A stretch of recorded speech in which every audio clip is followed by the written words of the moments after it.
Boa tarde a todos. Boa tarde. O som tá bom? Sejam todos bem-vindos. Aqueles que comparecem à casa pela primeira vez, sintam-se acolhidos e confortados em seus corações.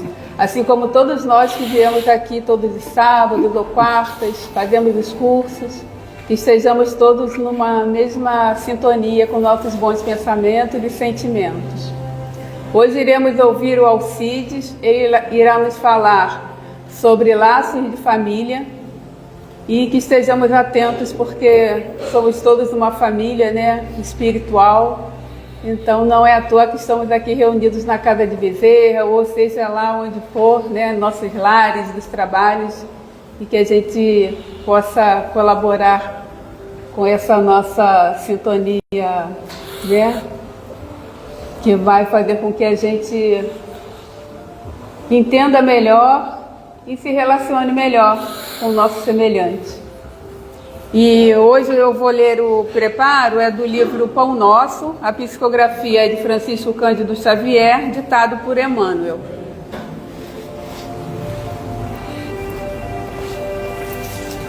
A lição 117, em família.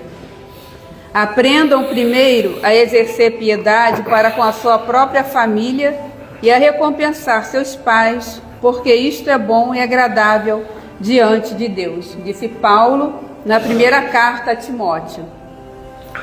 A luta em família é problema fundamental da redenção do homem na terra. Como seremos benfeitores de 100 ou 1000 pessoas se ainda não aprendemos a servir 5 ou 10 criaturas?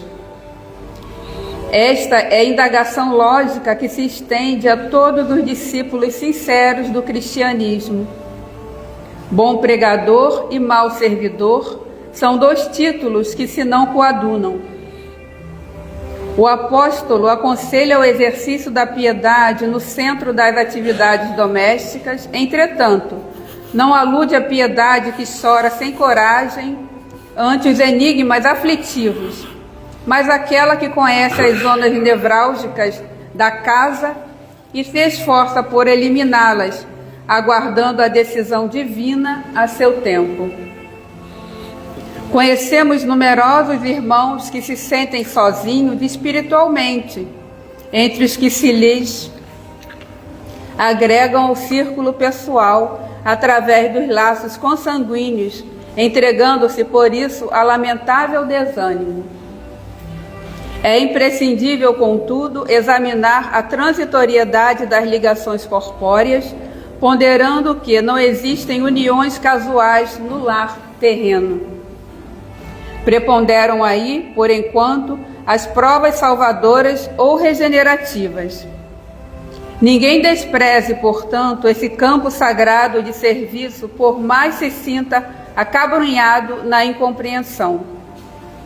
Constituiria falta grave esquecer-lhe as infinitas possibilidades de trabalho iluminativo. É impossível auxiliar o mundo quando ainda não conseguimos ser úteis nem mesmo a uma casa pequena, aquela em que a vontade do Pai nos situou a título precário. Antes da grande projeção pessoal na obra coletiva, aprenda o discípulo a cooperar em favor dos familiares no dia de hoje, convicto de que semelhante esforço representa a realização essencial. Então agora, após essa música serena, essa leitura, né, nas palavras do Emmanuel, nós faremos uma prece para que possamos cada vez mais estarmos colaborando no trabalho dessa tarde.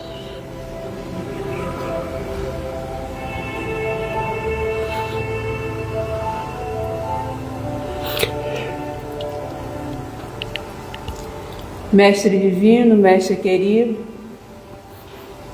agradecemos muito a oportunidade de estarmos todos juntos nessa tarde, nessa casa de amor, nessa casa de bênçãos, nessa casa, como Bezerra de Menezes nos fala, de simplicidade e amor. Então, que estejamos de corações abertos, mentes abertas, para recebermos o estudo dessa tarde, para que possamos fazer nossas reflexões, para que possamos, através desse autoconhecimento, a gente ir se aprimorando, a gente ir crescendo espiritualmente nessa caminhada com o Cristo. Abençoa, Senhor, a nossa união dessa casa, abençoa Alcides que aqui veio, sempre com muita alegria no seu coração, com essa vontade, com esse querer, de estar sempre disseminando essa doutrina tão esclarecedora para todos nós, e que conforta e que consola nossos corações. Obrigado, Senhor, por mais essa tarde, que assim seja. A palavra agora para Alcides. É esse aqui? Bem, boa tarde, né? É sempre uma alegria a gente poder estar pelas diferentes casas espíritas, trocando experiências, recebendo acolhimento, fazendo amigos. A gente ouve falar que o acaso não existe.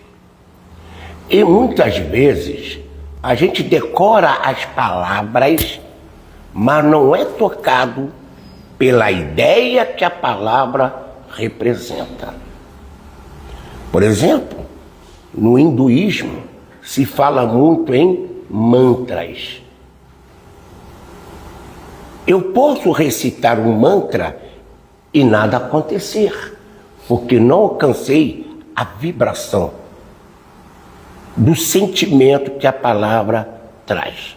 Eu posso rezar Ave Maria, Pai Nosso, a belíssima prece de Francisco de Assis, e nada acontecer, porque não alcancei o padrão de vibração das palavras.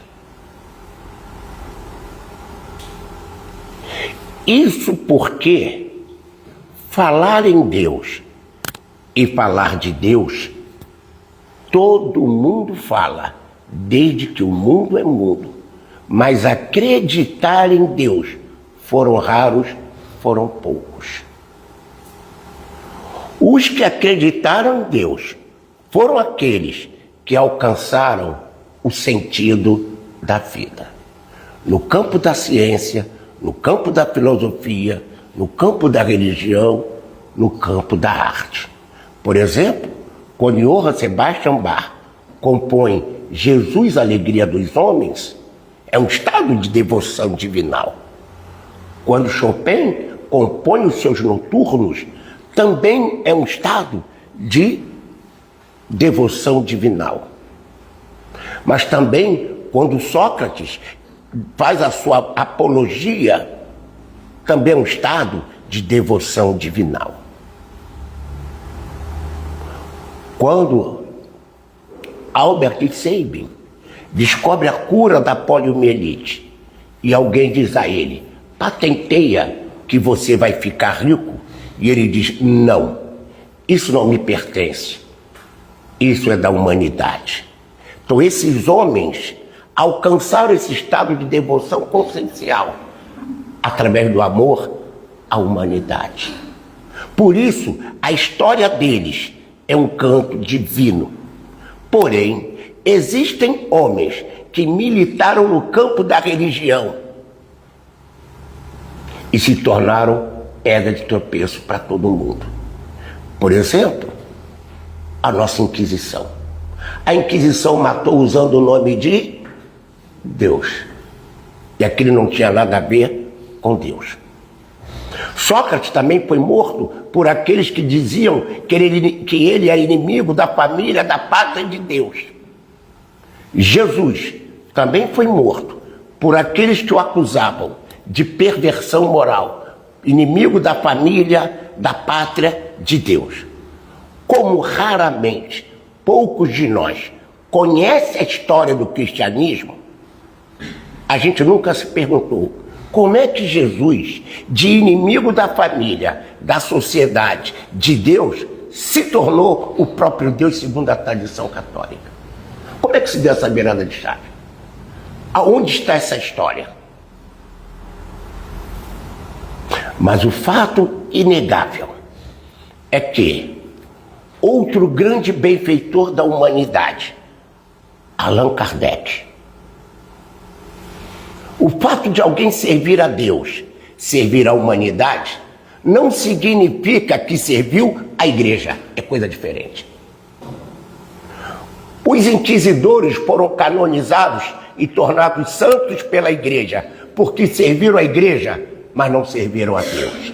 A gente tem que ter cuidado, porque servir uma religião nem sempre é servir a Deus. Muito cuidado. Mesmo os que frequentam a casa espírita têm que ter cuidado com isto. Tudo bem, senhor Alcides, está linda a sua fala, comovente, mas me prove que Deus existe. É lícita e válida essa dúvida. Crer em Deus não é fácil. Falar de Deus e falar em Deus é fácil. Por isso Jesus disse, essa gente só me honra nos lábios. Nem todos que dizem Senhor, Senhor. A gente precisa entender que Jesus nos convidou a sermos justos, bons e não trouxas. Ser trouxa é uma coisa, ser bom e justo é outra.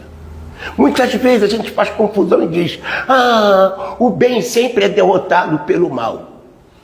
Às vezes a pessoa que se diz bondosa é trouxa, se deixa enganar. Alguém enganou Jesus? Não, porque ele era justo e bom. A gente, quando mínimo, é trouxa, bobo, se deixa enganar. Por isso Jesus mandou vigiar e orar, estar atento para não se deixar enganar pela falácia dos que se espalham pelo mundo afora como donos do mundo, incentivando o mal, incentivando o separatismo, incentivando preconceitos que já deviam estar banidos da face da terra. Tudo isto porque, em última instância, eles não acreditam em Deus. Mas, senhor Alcides, eu quero acreditar em Deus. Bom, a gente aprendeu naquela maravilhosa aula de biologia a evolução do mineral para o vegetal. Depois evolui e do vegetal surge o animal. Depois evolui e surge o homem. Então você observa que na escala zoológica ou biológica, o homem é o último a surgir. Porém, os vegetais e os animais surgiram antes do homem. E eu lhes faço uma pergunta. O vegetal e o animal são seres vivos? Sim ou não? Sim ou não, gente? Parece meus alunos no dia da prova de tabela periódica. Meu Deus! Eu não consigo achar nada naquela tabela. Gente, os vegetais e os animais são seres vivos ou não são? São. Eles não são anteriores ao homem? Então a vida não é obra do homem. Isso não é obra do homem, é obra de quem? E mais, lá naquela maravilhosa aula de biologia, você aprendeu, nas aulas de genética, se cruzasse o gene de uma rosa branca com o gene de uma rosa amarela, você obteria um novo tipo de rosa. Você está falando de genética. A rosa não é anterior ao homem? Então a genética é anterior ao homem. E se a genética é anterior ao homem, ela não é obra do homem, é obra de quem? Mas você também, naquela maravilhosa aula de biologia, o professor falou que o fator RH, o tipo sanguíneo, o fator RH vem do macaco rhesus. Então os animais também têm tipo sanguíneo. E eles não são anteriores ao homem? E se eles são anteriores ao homem, isso não é obra do homem, é obra de quem? Então você está vendo que para criar o mundo, Deus tinha que saber biologia.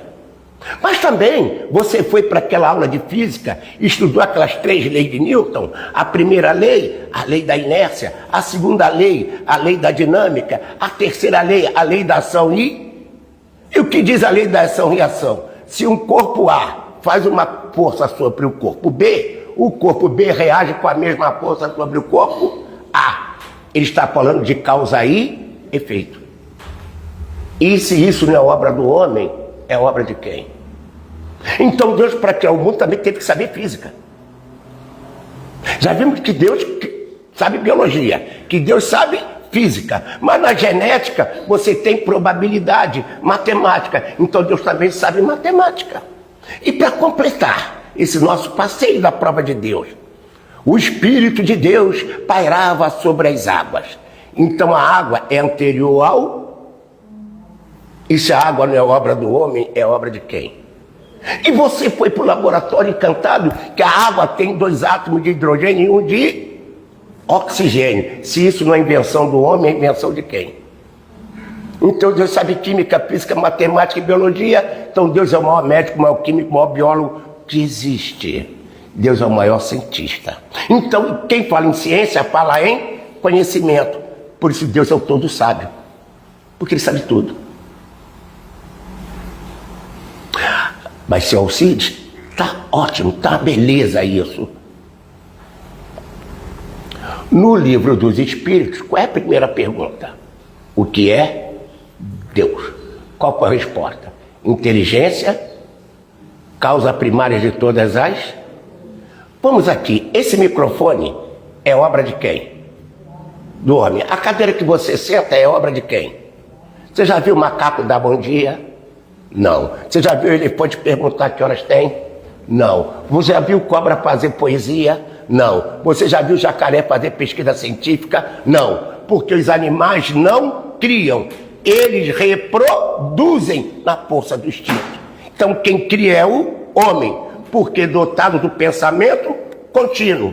Então o homem é dotado de uma inteligência. E só os seres inteligentes podem criar. Pergunto a vocês. A inteligência que criou o homem é maior, menor ou inferior ao homem? Por isso que Deus é a inteligência suprema. Você acabou de encontrar a resposta. Percebeu? E se Ele criou tudo, Ele é a causa de tudo. A causa primária. Mas Kardec perguntou o que é Deus, porque Kardec é ocidental e cristão. Mas se ele fosse muçulmano, ele perguntaria o que é Deus? Ele perguntaria o que é Alá. E qual seria a resposta? Inteligência suprema, a causa primária de todas as coisas. Mas se ele fosse judeu, ele perguntaria o quê? O que é Iavé? E qual seria a resposta? Inteligência suprema, a causa primária de todas as coisas. Mas se ele fosse hinduísta, ele perguntaria o que é Brahman? Qual seria a resposta? Inteligência suprema, causa primária de todas as coisas. Ou seja, o princípio criador de todas as coisas é o mesmo. Os homens, de acordo com o seu padrão cultural, época e país, é que dão nomes diferentes para a mesma coisa. Por isso que lá no livro dos Espíritos, o Espírito diz a Kardec, pobreza da linguagem humana, que fica nome diferente para as mesmas coisas. Tranquilo, gente? Então agora você já não precisa mais não acreditar em Deus, você já tem prova. E olha que eu não usei argumento teológico, eu usei argumento que você sabe. É coisas que você sabe. Bom, mas no livro dos médiuns, qual é a primeira pergunta do livro dos médiuns? Há espíritos? Há do verbo haver, no sentido de existir. Ou seja, o Kardec está perguntando se existem espíritos. Eu pergunto a vocês, existem espíritos? Ah, sim. Como prová-lo? Deu ruim. Então vamos nós aqui. Naquela maravilhosa aula de matemática, você estudou a dimensão horizontal, que você chamou de X. A dimensão horizontal você chamou de X. A dimensão vertical você chamou de Y. E o ponto que liga as duas dimensões, você chamou de quê? Ponto médio. Então o médium é aquele camarada que faz a interface entre duas dimensões, a dimensão física e a dimensão extrafísica, entre encarnados e... Então o que prova a existência dos espíritos é a mediunidade. E desde que o mundo é mundo existiram médios. Por que sempre existiram médios? Lembra que Kardec disse que todo mundo é médium? Por quê? Meus amores, você faz eletroencefalo? Ó, tim, tim, tim, tim. Seu pensamento é uma onda. Você faz eletrocardiograma. Tim, tim, tim, tim, tim. Seu sentimento também é uma onda. Então todo pensamento é uma onda. E qual é a base da mediunidade? O pensamento. A partir do momento que todo mundo pensa, todo mundo é médium. Porque quando você pensa, você emite uma onda que tem um padrão de vibração.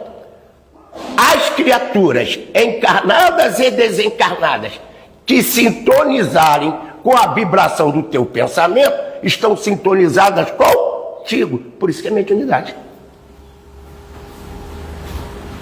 Por isso que todo mundo é médium, porque todo mundo pensa. A mediunidade ostensiva é outra história. Porque se todo mundo não fosse médium, quem ia atender a prece de todo mundo? Porque o que é a prece? Um pensamento.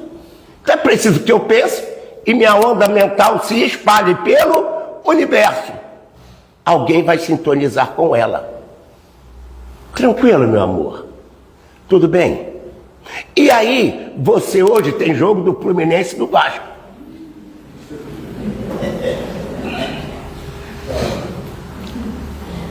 Você está vendo? Basta eu falar do meu Fluminense, olha a alegria, todo mundo. É qualquer emissora que vai transmitir o jogo? Para você ver o jogo, você vai ter que entrar na sintonia da emissora. Porque a emissora emite uma onda. Quando você sintoniza com ela, tua antena captou a onda. Dentro do teu aparelho tem o conversor que vai transformar a onda em som e imagem. Dentro do teu pensamento tem um transmissor, a glândula pineal. É ela que é a glândula da mediunidade, porque é ela que transforma o pensamento que você captou em som, em imagem para você.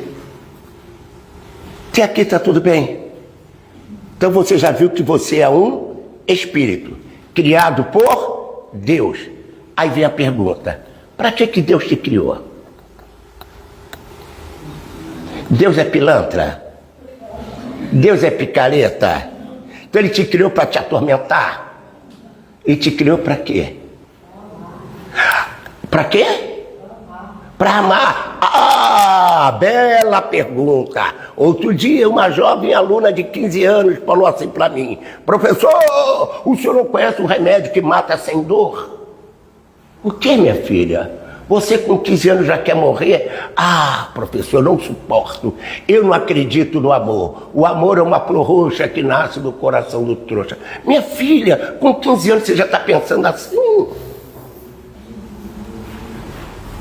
A pergunta é... Tem uma belíssima música que diz que quem nunca sofreu por amor, não é isso? Atira a primeira pedra aquele que nunca sofreu por amor. Então vem cá, das duas umas. Se Deus mandou amar, amar é bom ou é ruim? Hein? É ótimo. E por que a gente sofre por amor?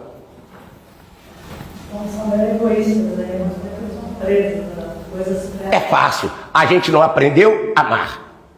O dia que a gente aprender a amar, a gente vai encontrar o sentido da vida. E a gente vai ser feliz. É isso. Allan Kardec descobriu o sentido da vida. Foi feliz?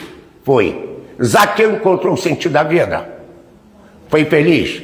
Francisco de Assis encontrou o sentido da vida. Foi feliz. Joana de Cusa, Joana de Anjos, Clara de Assis encontraram o sentido da vida. Foram felizes. Buda encontrou o sentido da vida. Foi feliz. Krishna encontrou o sentido da vida. Foi feliz. Para isso que nós estamos aqui. A partir do momento que a gente encontra o sentido da vida, a gente alcança o porquê e o para que da vida. Mas se todos nós somos filhos de Deus, a pergunta é: somos parentes ou família? Hã? Ah, Qual família? Então, família é diferente de parente, não é? É ou não é? Família é diferente de parente, claro. Então vamos ver o que Emmanuel diz nesse belíssimo livro, ó, Caminho, Verdade e Vida, na lição 62, parentela. E disse-lhe: sai de tua terra e dentre a tua parentela e dirige-te à terra que eu te mostrar. Atos 7:3. Explicações de Emmanuel. Ouçam. Nos círculos da fé, vários candidatos à posição de discípulos de Jesus. O que ele está dizendo? Vários candidatos à posição de discípulos de Jesus. Professor, quem de nós pode dizer que é um discípulo de Jesus? Nós podemos dizer que somos discípulos de Jesus? Nós estamos nos candidatando ao discipulado. Por que nós estamos nos candidatando ao discipulado?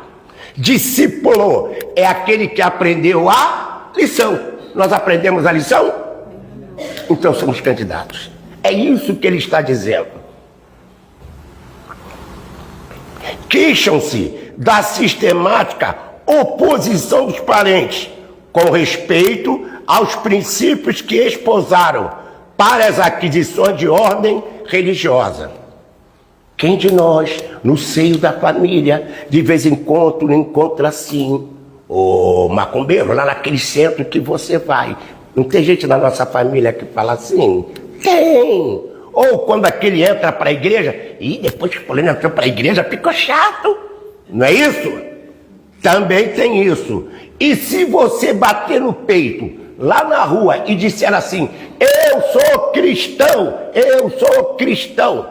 qual é a pergunta que vão te fazer? De que igreja você? Se você disser, não, eu não sou de igreja nenhuma, não. Eu sou lá do Bezerra de Menezes. Cruz credo, você é macumbeiro. Está arrependido, está amarrado em nome do Senhor. Não é isso que vão dizer para você?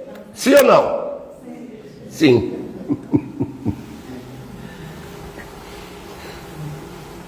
Porque ele também é como você, um candidato. Ele pensa que é um discípulo. Pensa, mas não. Porque ele é um candidato. Por exemplo, vamos melhorar as coisas. André Luiz desencarnou. Ele foi para o céu? Para onde ele foi? Para o umbral. Ele foi para o umbral? Foi. Ficou um tempão lá no umbral? Ficou. Quando foi que ele saiu do umbral? Quem lembra?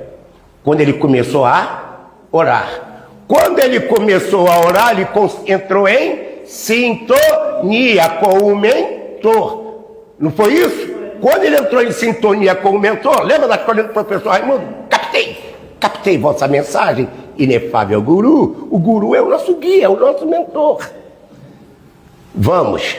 Quando chegou em nosso lar, o que ele disse? Eu sou médico, não foi? O que ele recebeu? Um balde e uma vassoura. Por quê? Que lá ele era médico? Não. Lá ele era o quê? Um espírito como outro? Precisando educar o pensamento e o... Aí a partir do momento que ele educa o pensamento e o sentimento, é que ele passa a ser um discípulo. Quer ver a prova disso? Lembra que quando ele voltou ao lar? Lembra? Quando ele voltou ao lar, o que ele encontrou? A mulher casada com? E os filhos falando bem ou mal dele? Mal, não foi isso? Foi. Ele encontrou os filhos falando mal dele. E a mulher casada com? Aí o machismo falou alto? Falou. Aí ele olhou para o outro, ele viu o outro como amigo do lar ou como inimigo do lar? Inimigo, não foi? Até que de repente, o que ele fez? E se o viúvo fosse eu? Quando ele começa a se colocar no lugar da mulher, o padrão de pensamento dele muda. Aquele que ele viu como inimigo passou a ser um irmão do lar. E aí ele dá um passe e fluidifica a água, não foi? Aí depois que ele fluidifica a água, dá o passe, reza pelo ambiente, ele sai, não sai? Quando ele sai, quem aparece para ele? O mentor. O que o mentor diz para ele? Agora você é cidadão de nosso? Ele teve que transformar o ódio, o ciúme, a mágoa em amor. E aquele que era inimigo, todos passaram a ser o quê? Família, deixaram de ser parentes. E a empregada viu ele. E olha o que ele é hoje, olha o que ele é hoje. O que é o André Luiz hoje? Ó, por quê? Aí é que está, gente. A gente não precisa desencarnar para evoluir. Estão se saindo bem, parabéns. Aí ele diz, olha o que diz Emmanuel, nem sempre os laços de sangue reúnem as almas essencialmente afins, simpáticas, queridas. Frequentemente, pelas imposições da consanguinidade, grandes inimigos são obrigados ao abraço diuturno, constante, sob o mesmo teto. Aquele filho que você tem dificuldade, aquele irmão com quem você tem dificuldade, aquele genro, aquela nora, aquele cunhado que pega dinheiro e não paga.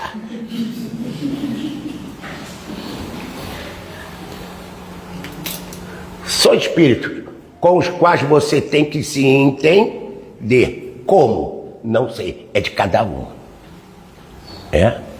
Eu tenho uma filha que já disse para a mãe: ô mãe, se meu pai morrer, você tem direito a arrumar quem você quiser, que eu não vou ligar. E se seu pai morrer? Meu pai não vai arrumar ninguém, que eu vou deixar, meu pai é meu.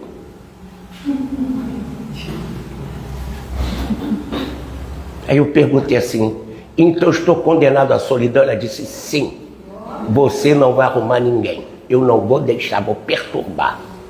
O que isso assinala? Ó, eu e ela, em alguma encarnação, vivemos um tórrido romance que prejudicou aos dois. Agora vocês voltam como pai e filho para transformar a paixão no laço do amor. A consanguinidade é caminho para a formação da família pelos laços do amor. Mas Antônio Joaquim não fala, família é uma ideia genial de Deus. Mas aí, essa minha linda filha, outro dia estava eu, sábado à noite, lá no Barra Shopping, passeando seriamente. Toca o celular, era ela: ô pai, eu posso saber o que o senhor está fazendo sábado à noite sozinho no Barra Shopping? Cadê minha mãe, que não está vendo isso? A amiga dela me viu no shopping, mandou a foto para ela: olha que encontrei. Você já viu esse tipo de paixão cega de filho por pai e de pai por filho? Está entendendo de laços espirituais? E muitas vezes, quando é do filho pela mãe, o pai fica com ciúme. Não tem isso? Tem. Por quê? Provavelmente aquele triângulo amoroso mal resolvido de outras vai ter que se resolver agora.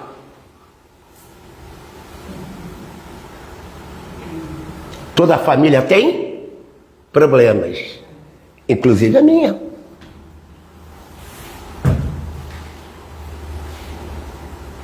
Outro dia, a minha querida e amada esposa disse assim para mim: esses filhos são engraçados. Quando é para você, eles dão um jeitinho. Eu falei: minha filha, que a mãe está com ciúme dos filhos? Às vezes o pai fica com ciúme dos... A gente precisa entender que a reencarnação é a saída de tudo. Isso são relações do passado. Eu não sei, mas tudo indica que a minha mulher foi o pivô da briga. Então ela voltou como mãe e eu como marido dela para receber a filha a quem nós dois devemos. Aquele filho que te dá problema, é ele que vai te libertar.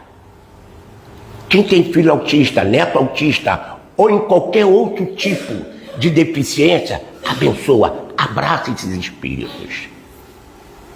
São eles, o chamado de Deus. É Deus te chamando através deles. Ai, mamãe. Aí ele diz: Emmanuel, é razoável sugerir-se uma divisão entre os conselhos de família e parentela. Professor, família e parentela, na verdade, são laços espirituais, porque somos espíritos, encarnados e às vezes desencarnados, mas somos espíritos. Então vamos nós. Olha o que diz Emmanuel. A família constituiria os símbolos dos laços do amor. Então, onde houver amor, haverá família. Pergunto-lhes. Bezerra de Menezes, alguém ora. Por exemplo, um judeu orou. Bezerra de Menezes vai deixar de atender? Porque ele é judeu? Bezerra vai ver nele um filho de Deus, amor. Buda vai deixar de atender um cristão porque não é budista? Não. Para ele, o amor tem várias vertentes. Outro dia o aluno perguntou-me, professor, o que é o amor? Eu brincando para ele, falei assim, é um poliedro de várias faces. O amor tem infinitas faces. Uma delas é a família, a outra é a amizade, a outra é o casamento, a outra é o companheiro de trabalho. Nós aqui nesse laço de amor, o amor tem infinitas faces, é um poliedro. A amizade também é um amor. O que impede o amor é o maldito do preconceito. Esta semana eu na sala de aula disse assim para a menina, vocês são namorados? A menina, ih, professor, que namorado da fruta que ele gosta, eu também gosto, professor. Eu disse, meu filho, vem cá. Aí ele falou, professor, eu sou homossexual. Isso não é problema, meu filho. Não deixe ninguém te avacalhar porque você é homossexual. Se imponha como ser humano que você é. Você é um ser humano independente de ser homem ou não. Acima de tudo, nós somos seres não importa se você é homem, mulher, homo, hétero, não importa. Todos nós somos filhos de Deus. E Deus sabe por que aquele é homem e aquele é hétero. Então vai discutir com Deus. Eu disse para ele, meu filho, por ser negro, eu sei quanto dói o preconceito. Então eu posso te discriminar. Porque eu sei quanto dói. A mulher também sabe quanto dói o machismo. Porque preconceito maltrata. Azucrina. Não é verdade, mulherada? É, mulherada. Não é isso, meu amigo? Preconceito maltrata. Os idosos também sabem como dói o preconceito. Não é verdade? Lembra aquele velhinho que você encontra na fila da lotérica? Em 1 minuto ele conta a vida dele toda? Ele está querendo desabafar. Ele está querendo alguém que lhe dê atenção. E dar atenção a alguém é um gesto de amor.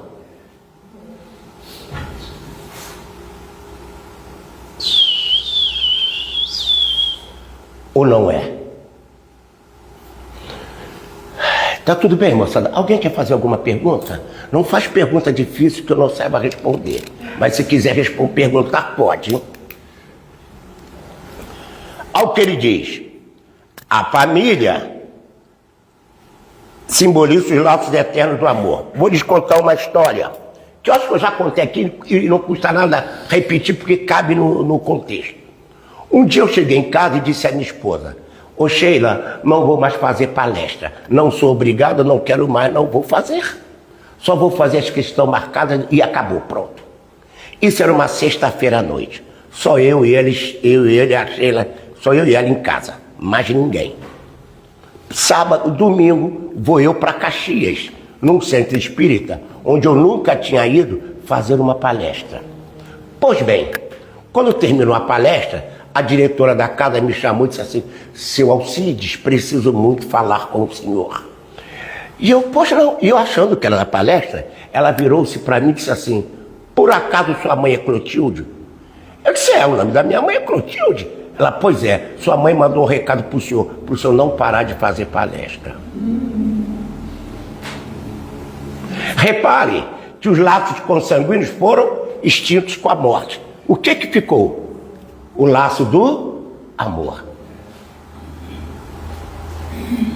Se não fosse minha mãe, eu estaria aqui hoje? Mas eu estaria gravando a minha situação espiritual?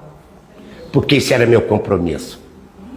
Porque quem ama, mesmo desencarnado, vai continuar amando. E quem mama vai dar. Quem quer dar a vida pelo outro, dedicar-se ao bem do outro. Jesus deu sua vida. Quando diz que Jesus deu sua vida, não é que ele morreu, não. Ele dedicou a vida dele a todos nós. Não tem nada a ver com morte. Dar a sua vida a alguma coisa é dedicar-se a uma causa. Quando Jesus deu a vida por nós, ele dedicou-se a uma causa. Qual é? A nossa elevação espiritual, por amor e não por consanguinidade. Lembra-se de Jesus. Quem são meu pai e minha? Ele estava passando uma lição espiritual. Ele quis mostrar que espiritualmente falando, os laços do coração, da verdadeira afeição, estão acima de qualquer título terreno ou qualquer consanguinidade.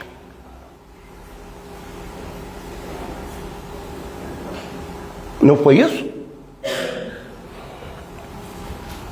Ai, mamãe, a vida é bela. Continuando, hein? A família simboliza o cadinho de lutas, por vezes acerbas, difíceis, em que devemos diluir as imperfeições dos sentimentos. Cuidado aí. Vovô, vovó, papai e mamãe, nunca manifeste preferência por um filho ou por um neto. Não faça isso.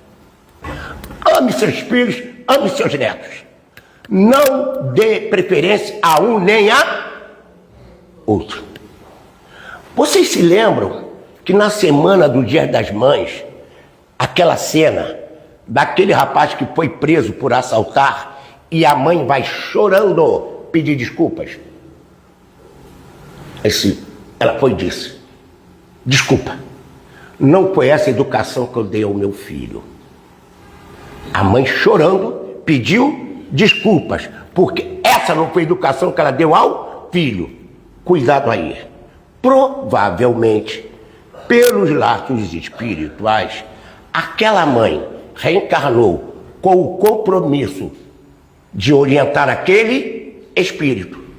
Ele tropeçou e fracassou por má influência dela ou por fraqueza dele?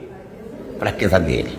Então, cuidado para o seu filho, seu neto, não caírem por má influência sua. Ah, o meu filho que eu amo, eu passo a mão na cabeça. Aquele filho que eu tenho dificuldade, eu sou duro. Cuidado com isso.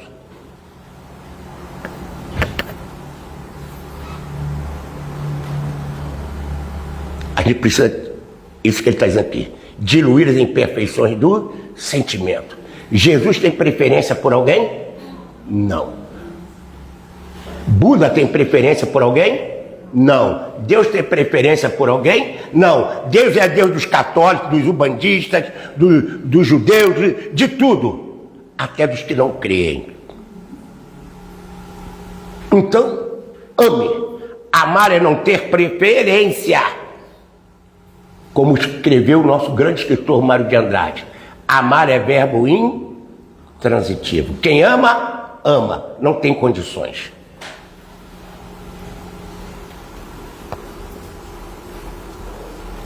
Quem conhece aquele belíssimo livro, Libertação?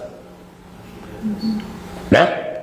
O livro de Libertação, ditado por André Luiz, através do Chico Xavier, o que mostra? Aquela mãe sai das esferas altas, desce para reencarnar, para abrigar aquele filho. E quem era aquele filho? Um espírito rebelde, que tinha sido papa, mas alimentava o ódio lá no umbral. E ela desceu para converter aquele filho.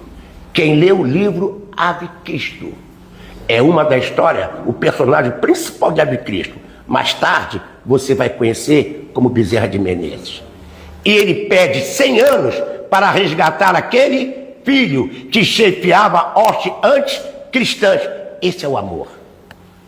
Isso é que é dar a vida por alguém, dedicar-se uma causa da regeneração, da transformação de qualquer um, inclusive a própria.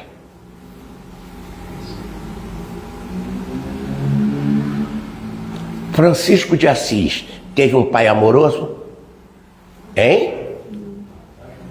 A mãe era amorosa, e o pai? Né? Estúpido, grosso. Ele odiava o pai? E por que ele teve um pai estúpido e grosso? Porque, embora evoluído, ele ainda não era perfeito. Provavelmente aquele pai foi desencaminhado em alguma etapa por ele.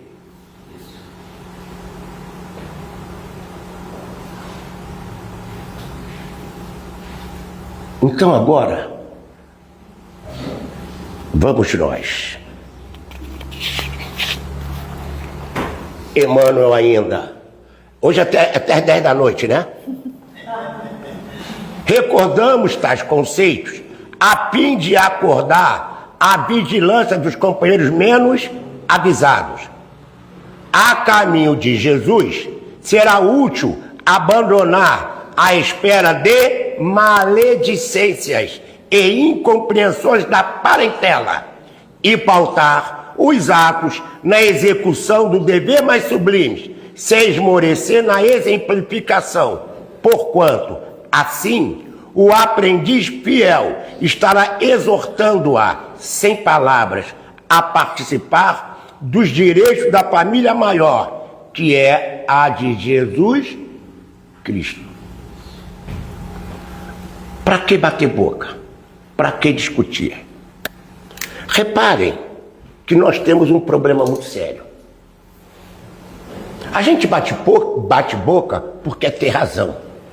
Jesus discutiu e bateu boca. Você viu Francisco de Assis bater boca?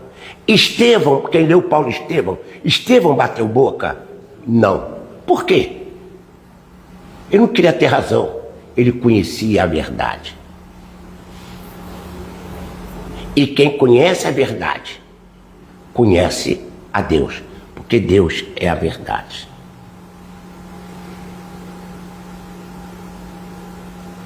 Outro exemplo disso. Lembra de Joana de Cusa? O marido dela não era estúpido e grosso?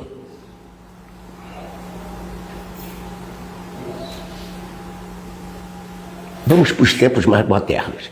Quem leu Dona Flor e seus dois maridos, ou quem viu o filme, o livro ou o filme Dona Flor e seus dois maridos mostram a realidade espiritual da vida. Quem era vadio? Um devasso, um vagabundo, não era? Quando ele desencarnou, ele continuou o quê? Devasso e vagabundo. Com os mesmos atos. Ninguém morre e vira santo. Ninguém morre e vai para o céu. Porque céu é um estado de consciência. Se eu fui marginal, criminoso, político corrupto, empresário corrupto, morri, não tem jeito. Eu não vou para o céu nenhum. Pode rezar quantas catequeses quiser. Eu não vou. Eu não tenho virtude. Aliás, se os políticos do mundo soubessem a besteira que estão fazendo, eles insistiriam nisso. Ainda tem gente que fica brigando com a político. Ah, meu Deus do céu. Eu conheço um amigo que ele e a filha não se falam, porque ele é Bolsonaro e a filha é Lula. Os dois não sei se falar. Olha que estupidez, minha Nossa Senhora! Até porque Bolsonaro e Lula um dia vão ter que se acertar lá no além. Esse ódio vai ter que ser diluído, gente. Ou eles vão se odiar daqui até a eternidade. Não, eles vão ter que se acertar. Porque eles também são dois espíritos que são endividados com a lei. Os dois não tem jeito. E por influência dos dois estão desencaminhando também muita gente. Eu vejo espírita brigando por causa disso. Não passa recibo, gente. Vai adiante. Não tem o que dizer, fica calado. Porque quem fala sem saber o que vai dizer, que besteira.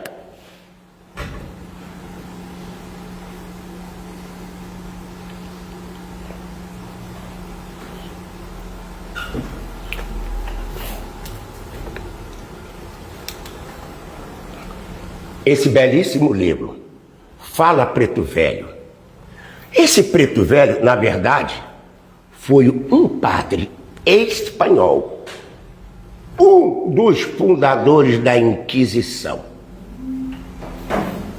Como o Brasil é terra abençoada, aliás, o Brasil está cheio de inquisidor reencarnado no Brasil. Então esse hospital a céu aberto que é o Brasil, é porque no Brasil desencarna muito espírito devedor e chega aqui e repete as mesmas loucuras. Tanto os que estão no poder, quanto os que moram nas favelas. Repetem a mesma loucura. Porque quem tem dinheiro é para aprender a dar com humildade. Quem não tem, não precisa roubar, é para aprender a pedir com humildade. A pobreza explica, mas não justifica a violência. O poder explica, mas não justifica a violência. Porque negar o direito de viver do outro é violência, sim. E a nossa classe estúpida, que é a nossa classe política, e falo dos de direita e de esquerda, porque são todos rigorosamente iguais, só querem saber de criar vantagem para eles, de costas para o povo.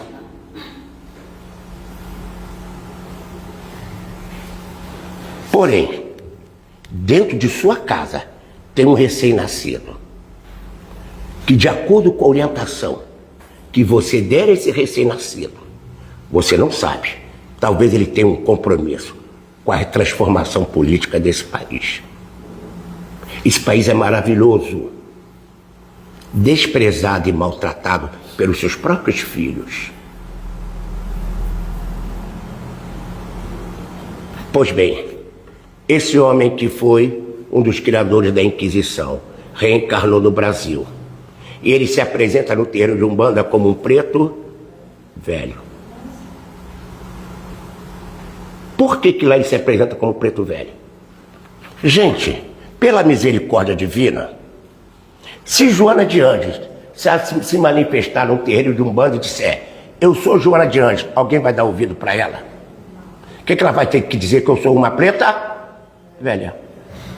Para a pessoa poder acreditar no que ela está dizendo. Se Bezerra de Menezes chegar num terreiro de Candomblé e disser: eu sou Bezerra de Menezes, alguém vai acreditar nele? Não, então ele tem que dizer que é lá o quê? Uma pombajura, um exu qualquer, para poder ter credibilidade. Porque a mensagem da verdade tem que chegar lá. Não importa por que forma. Imagina você, se numa sinagoga, Bezerra de Menezes vai se manifestar como cristão. Vai ter espaço ali para ele? Não. Na mesquita, Bezerra de Menezes chegou na mesquita, ele vai dizer que eu sou o quê? Um muçulmano, ele não vai poder dizer que ele é um cristão. Então, enquanto essas barreiras existirem entre nós, nós não formaremos uma família, no máximo uma parentela. Porque só seremos uma família quando as barreiras dos preconceitos caírem todos. E reparem, esse abençoado Brasil recebeu nesta terra um espírito da magnitude de Espírito Barçanufo, recebeu um espírito da magnitude de Bezerra de Menezes, um espírito da magnitude de Chico Xavier, de Irmã Dulce, de Dom Helder Câmara, e outros tantos que honraram o amor do Cristo, ultrapassando doutrinas, porque a única doutrina verdadeira é o amor. O que Jesus ensinou? Amor. O que Buda ensinou? Amor. O que Maomé ensinou? Amor. Todos ensinaram o amor. É o amor que nos faz familiares um do outro. Então, mais do que nunca, nós precisamos aprender e ser, se quisermos ser, felizes. E quando a gente aprender a amar e ser amado, o engano, o erro, o equívoco do nosso próximo vai nos incomodar? Não, por falta de sintonia. Nós seremos solidários, mas não seremos sofredores ao lado dele.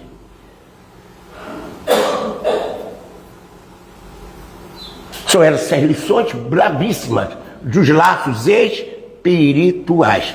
Posso até dizer,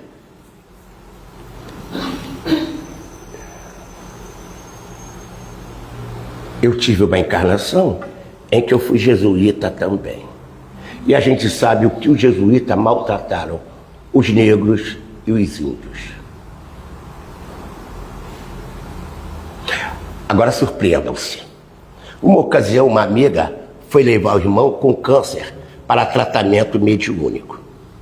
E o médico, manifestado através do médium, quando terminou a operação mediúnica, disse assim: vocês conhecem o Alcides? Ela levou um susto, ela me contando a história, porque ali ninguém estava pensando em Alcides naquela hora, né? Ele é que tocou no meu nome. E ela falou assim: eu conheço um. E ele falou assim: é esse que a senhora conhece que eu estou falando. Mande meu abraço para ele. Era dia do meu aniversário. Quem ficou bolado fui eu, que eu me pus a pensar: de onde esse cara me conhece? Como que ele me conhece? Gente, Bezerra de Menezes conhece cada um de vocês. Vocês é que não conhecem Bezerra, por falta de sintonia. André Luiz conhece cada um de vocês. Vocês que não conhecem André Luiz. Doutor Miguel Couto, que está ali, também conhece cada um de vocês. O que falta é sintonia, porque eles pulsam numa faixa a mais. Então a gente tem que levar o nosso pensamento até eles. Mas agora, para fechar a história e a gente encerrar esse bate-papo, eu fiquei pensando durante muito tempo: como é que esse cara me conhece? De onde que ele me conhece? E não disse a ninguém. Ninguém sabia de que eu estava pensando sobre isso. 40 dias depois, vou eu numa casa espírita fazer uma palestra. A diretora, sempre tem que ter uma mulher na minha vida. A diretora me chama e diz assim: seu Alcides, preciso falar com o senhor. Eu disse: pois não, o doutor fulano de tal mandou dizer ao senhor que o senhor e ele se conhecem desde o século XVI na Áustria.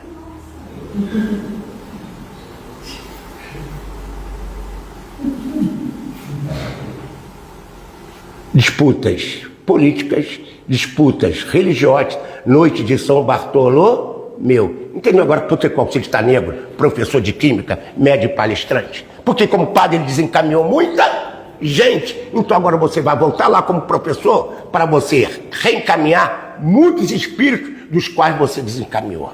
Pode ser que aqui tenha alguém que eu tinha desencaminhado outra encarnação. Chegou aqui, diante dos meus olhos agora, para me ouvir, para eu poder te orientar novamente. Porque Jesus vai me perguntar um dia: Alcides, o que fizeste dos filhos que eu te dei? E eu direi: os 3 que eu tenho lá em casa. Ele: não. Cada pessoa, cada espírito encarnado e desencarnado que assistiu-se à palestra era um filho meu que você tinha que encaminhar.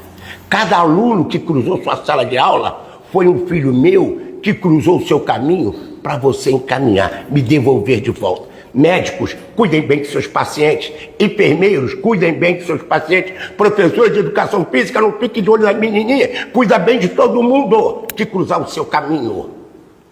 Esse é o laço do amor.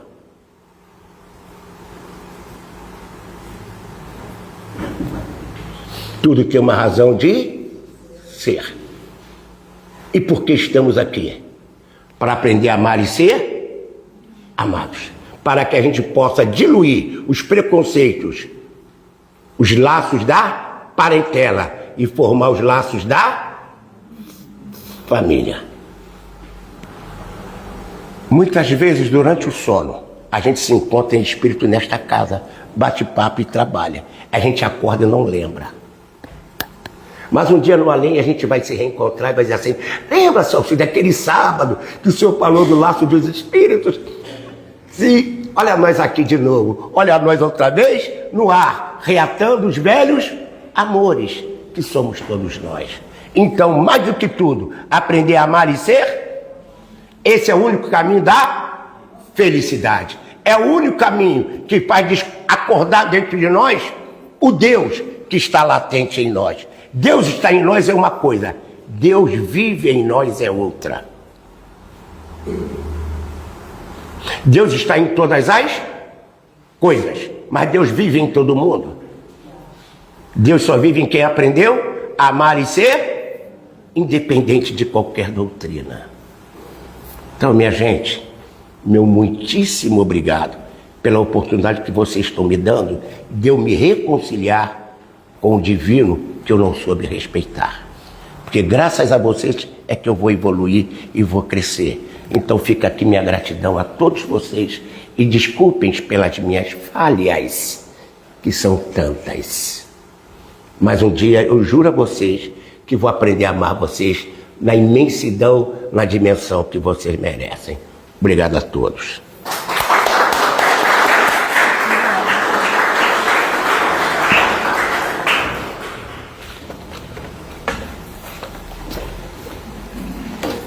Vamos agradecer ao Alcides pelas reflexões, por esse momento tão engrandecedor e alegre, e que possamos estar sempre juntos, caminhando. Minha professora. Javina, né, minha professora? Vamos passar agora para a segunda parte da reunião pública, que é o passe, e convidamos a todos os passistas para se posicionarem, e os demais, por favor, podem continuar sentados.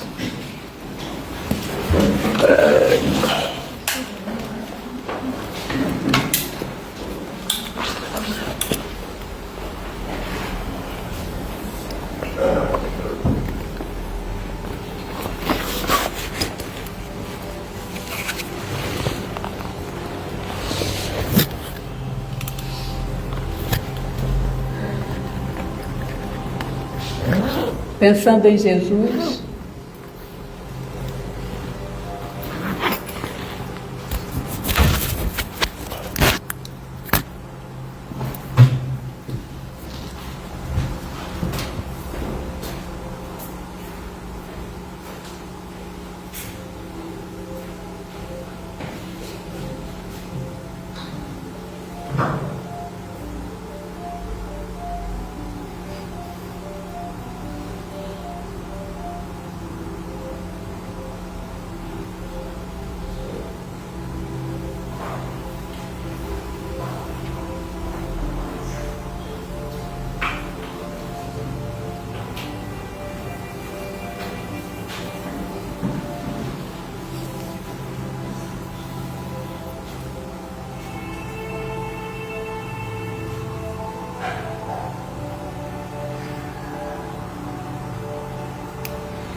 Graças a Deus.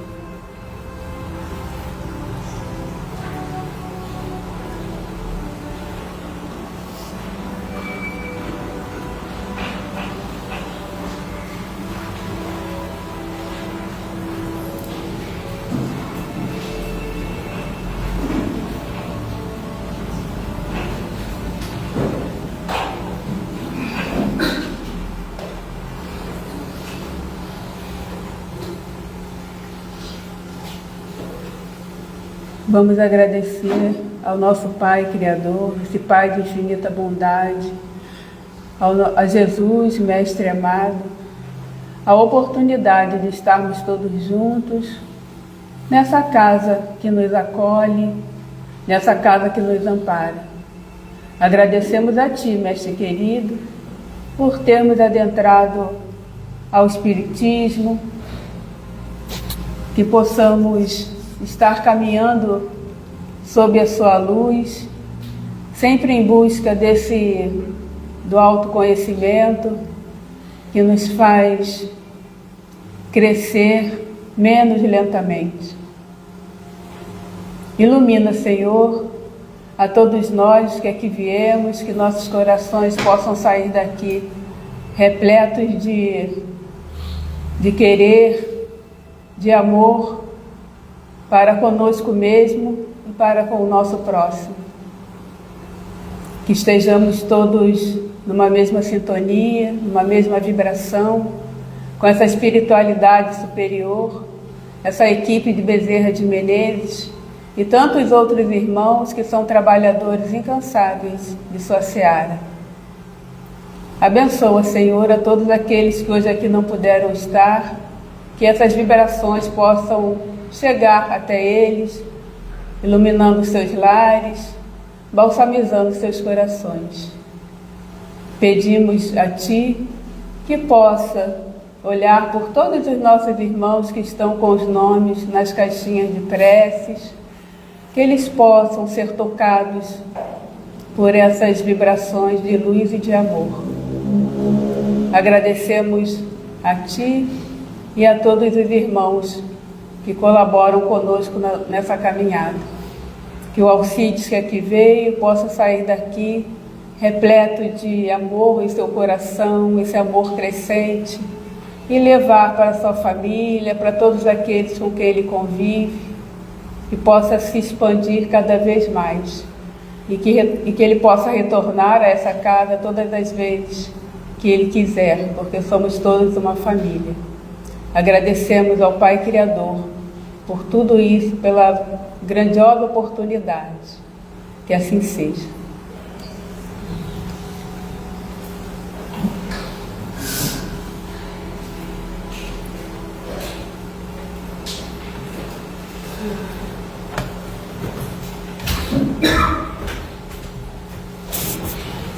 É, minha professora querida.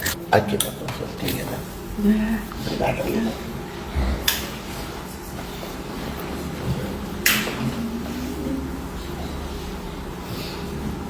Dá uns avisos. Dá uns avisos da casa. Vou dar uns avisos da casa. Eu vou dar uns avisos da casa. Vocês que já frequentam a casa sabem, mas todo final da reunião a gente faz isso. Então, nós temos aqui, nós temos a cesta básica, né, que é distribuição de alimentos a algumas famílias. E aí a gente atende a um número mais ou menos de 100 famílias, sendo que são divididos em grupos, e cada domingo é um grupo que recebe a cesta básica, né, mensalmente. Os horários da livraria, brechó, biblioteca, cantina, tudo funcionando meia hora antes do início das reuniões públicas e final também da reunião pública meia hora após. Nós aqui trabalhamos com orientação às gestantes e aí pedimos a vocês, se vocês puderem colaborar com fraldas descartáveis tamanho M e tudo que o bebê usa, a gente recebe roupinhas usadas quanto novas, em bom estado, tá? Então a gente agradece aqueles que puderem colaborar. Nós temos o estudo do Evangelho aqui na casa, Evangelho Terapia, com vários horários, online também. Então, quem tiver interesse, é só procurar um de nós para a orientação desses horários. E convidamos aqueles que gostam de animais, é ótimo. Nós temos alguns gatinhos na casa e eles estão precisando de um lar. Então, quem puder adotar um gatinho, por favor, a gente agradece muito. Deixa eu ver se tem mais alguma coisa. Nós estamos na campanha do agasalho. Aqui a gente tem evangelização de crianças e adolescentes. E todo ano a gente faz essa campanha do agasalho, porque aqui Vargem Grande, Vargem Pequena, são bairros muito frios, né? Então a gente faz essa campanha agora em maio e distribui no final de maio. Mas a gente ainda está com 8 adolescentes lá que não foram acolhidos. Então quem puder ajudar, a gente agradece muito. E as reuniões, né, as palestras, elas estão no YouTube, temos também no Instagram. Então quem quiser acessar, tá bom? No Instagram é gbem.rio e no YouTube também, gbem.rio. Acho que é só. Temos também uma rifa de 2 quadros decorativos no valor de R$5. Quem tiver interesse, por favor, está lá na livraria. Eu agora vou sortear Contemplar. Gente, eu não perguntei, tem alguém pela primeira vez na casa? Ah, sejam todos bem-vindos, que eu não perguntei no início. Se vocês tiverem alguma questão, quiser alguma informação, por favor, só nos procurar, tá bom? Sejam muito bem-vindos. Quer falar? Aos que estão vendo pela primeira vez, obrigado pela presença e espero que voltem outras vezes, né? Sejam sempre bem-vindos. Então, esses 3 que vieram pela primeira vez receberão um livro, é um livro já lido, mas podem passar na livraria para receber os livros, tá bom? Então tá, gente, uma boa noite e um ótimo final de semana, uma ótima semana. Minha professora querida.